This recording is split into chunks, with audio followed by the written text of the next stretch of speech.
O aterrorizador do massacre, o aterrorizador, o aterrorizador.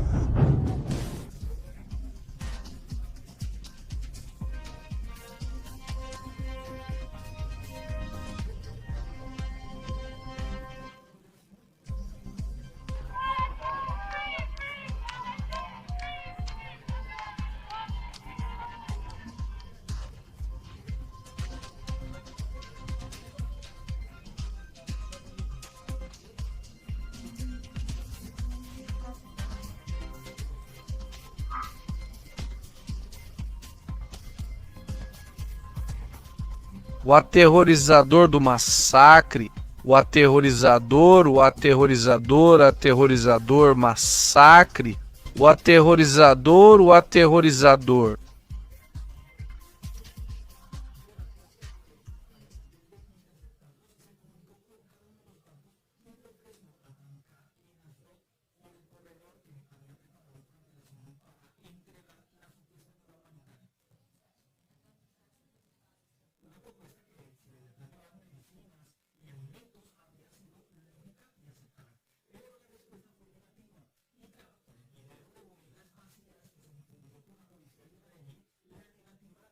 Não havia nada para entregar, nem uma única lata de sardinha.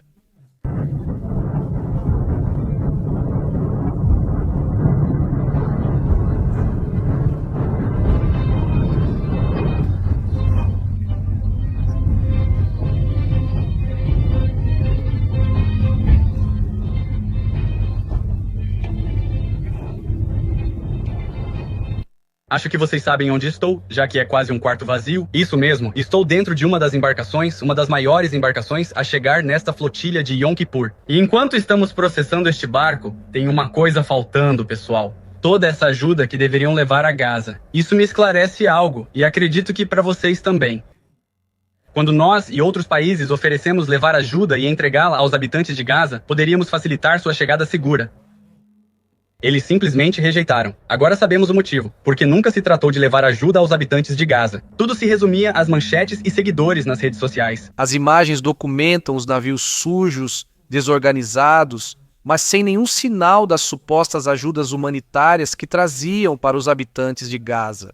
Então, entendemos que obviamente rejeitaram a ideia de ir ao porto porque o roteiro deles ficaria sem adereços.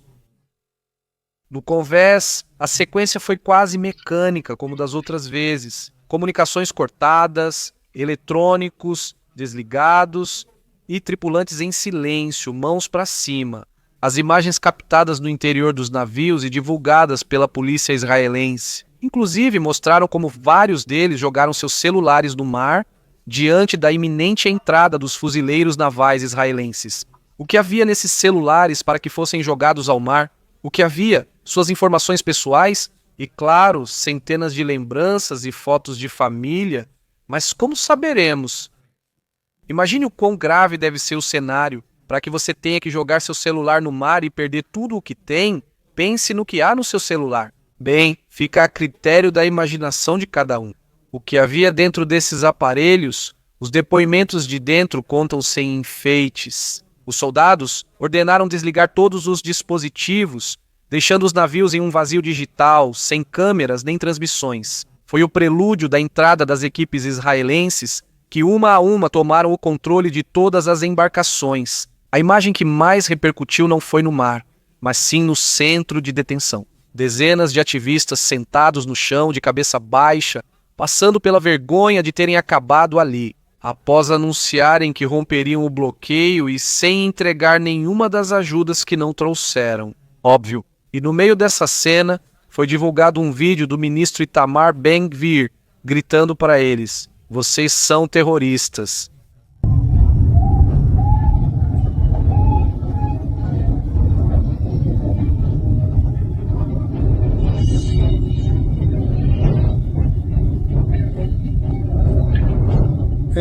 Em um tom mais próprio de uma bronca de rua, ele disse algumas verdades na cara deles.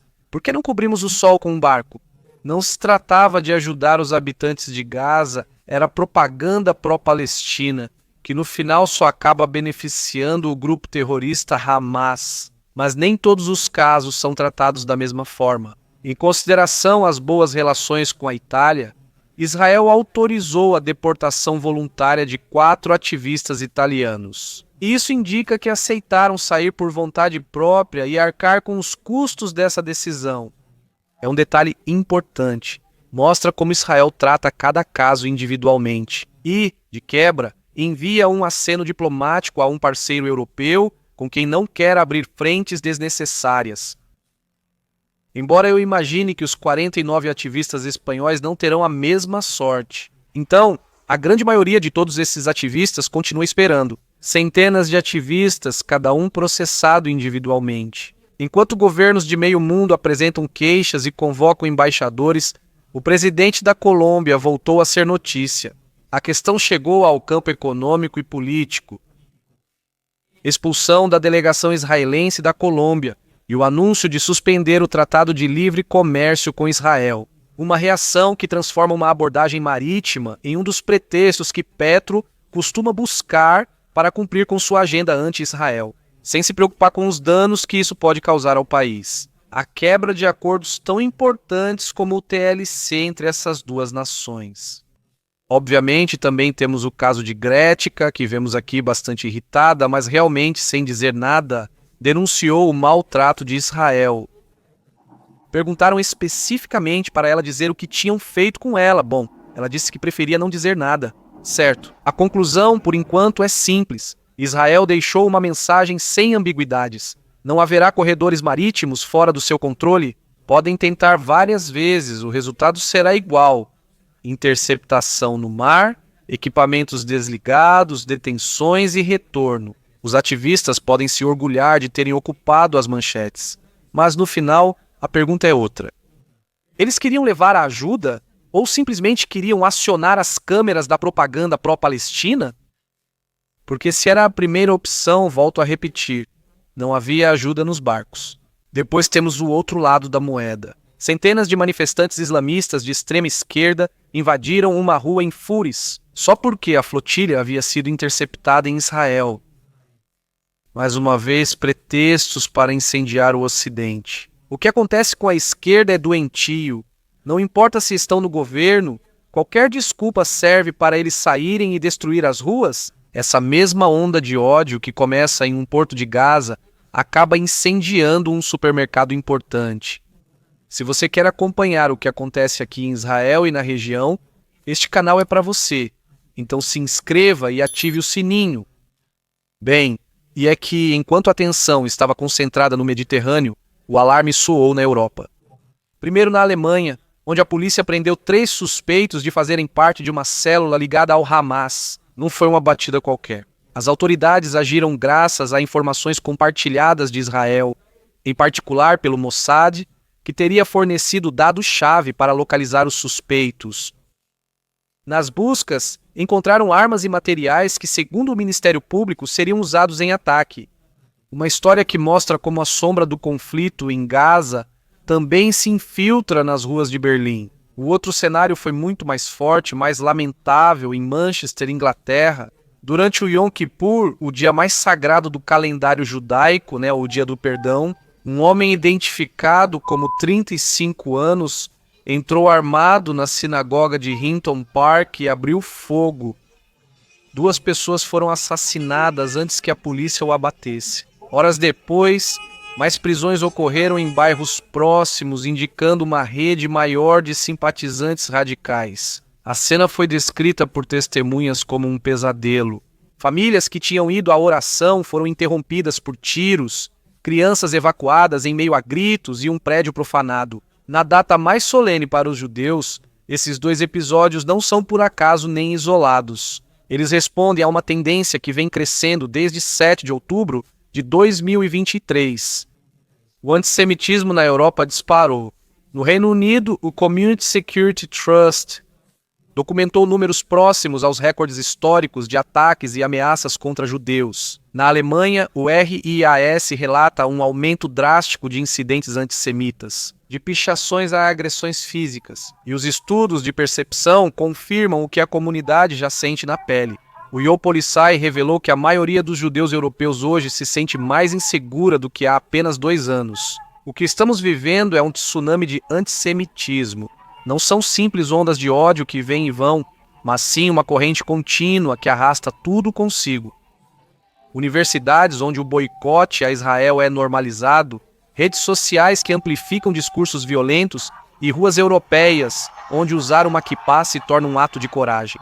A maré sobe e pouco a pouco vai inundando todos os espaços, escolas, praças, estádios e até mesmo parlamentos. E em uma Europa assim, muitos judeus concluem que não há futuro. Mas, ao contrário dos infelizes europeus presos nesse ciclo, dentro de suas próprias cidades, o judeu tem sim um refúgio. O que está acontecendo gera um efeito inesperado. A onda de antissemitismo empurra mais judeus a fazer aliá, ou seja, a migrar para Israel. E a cada novo fluxo migratório, Israel se fortalece, enquanto a Europa se enfraquece.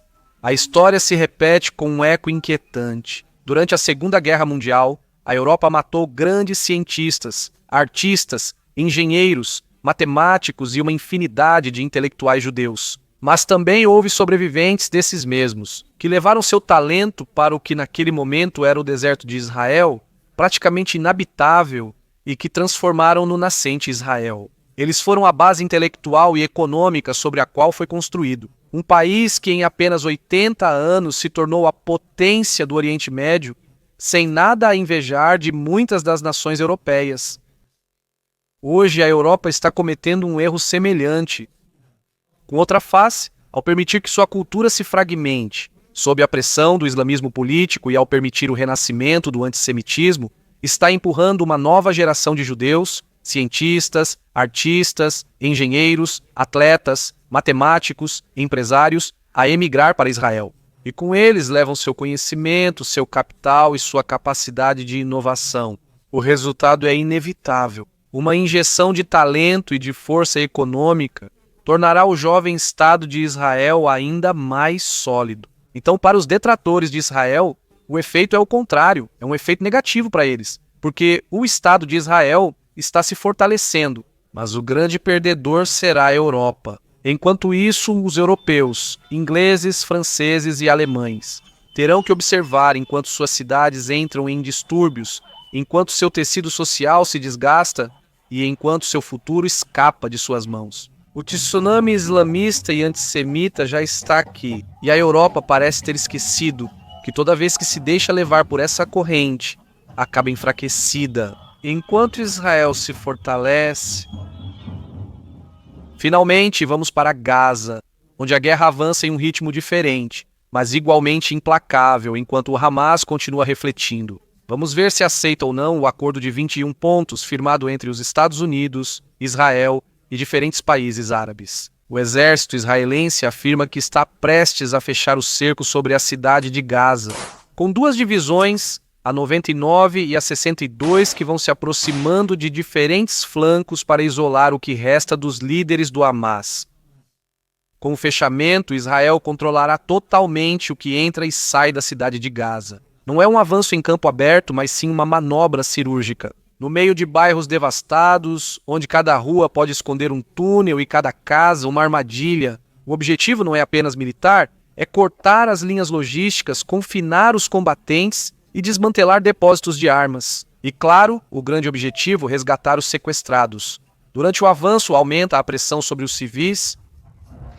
Centenas de milhares já foram evacuados das zonas de combate, mas muitos mais permanecem lá, na cidade de Gaza, sem querer sair, de forma voluntária, o que os deixa no meio do fogo cruzado e correndo o risco de serem vítimas fatais. O que vimos em Rafah ontem é o melhor exemplo. Enquanto a ajuda humanitária era distribuída, Hamas lançou projéteis sobre a área de distribuição. Houve caos, mas mesmo assim o centro reabriu e as pessoas continuaram chegando. Porque, de fato, não há escolha. A guerra não dá trégua, nem quando buscam comida. E quando é o próprio partido deles, não podemos esquecer que os gazatianos elegeram o Hamas. E no final, é o Hamas que os colocou nessa situação. Bem, é o Hamas que agora mesmo está atirando neles. Para evitar que eles busquem ajuda, simplesmente não lhes interessa que a ajuda chegue aos gazatianos, porque eles não se importam com os gazatianos. O que eles querem continuar vendendo é a questão do genocídio.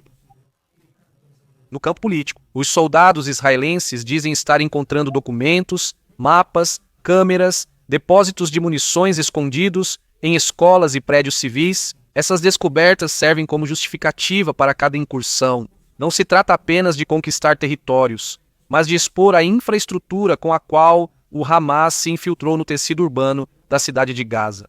Cada descoberta vira peça-chave para revelar a realidade das ações do Hamas. Lá, na cidade de Gaza, onde a situação no terreno é uma guerra de desgaste, Israel sabe que não pode simplesmente destruir tudo sem controle, precisa mostrar precisão, mas também resultados. O Hamas, por sua vez, aposta na resistência urbana, tornar cada metro caro e o tempo desgaste a paciência internacional. E nesse confronto, os civis são os que pagam o preço mais alto. O que ocorrer nos próximos dias depende de 2 fatores. Se Israel conseguir cercar a cidade de Gaza, sufocar as redes de comando do Hamas, e se a comunidade internacional manter pressão diplomática. O que falta para o Hamas aceitar o cessar-fogo proposto por Israel e Estados Unidos da América? E o que está em jogo não é só o controle de uma cidade, mas a narrativa de quem está com a razão. Em um conflito que já incendiou o Mediterrâneo, agitou a Europa e desencadeou um tsunami de ódio nas ruas do mundo. Como vemos em Israel e na região, as questões vão além das fronteiras e não se limitam à Europa. Como se pode ver, tudo o que acontece nesta pequena terra chamada Israel impacta o mundo inteiro. Não vá embora sem deixar seu like. Se você gostou deste vídeo, compartilhe e, obviamente, inscreva-se. Nos vemos.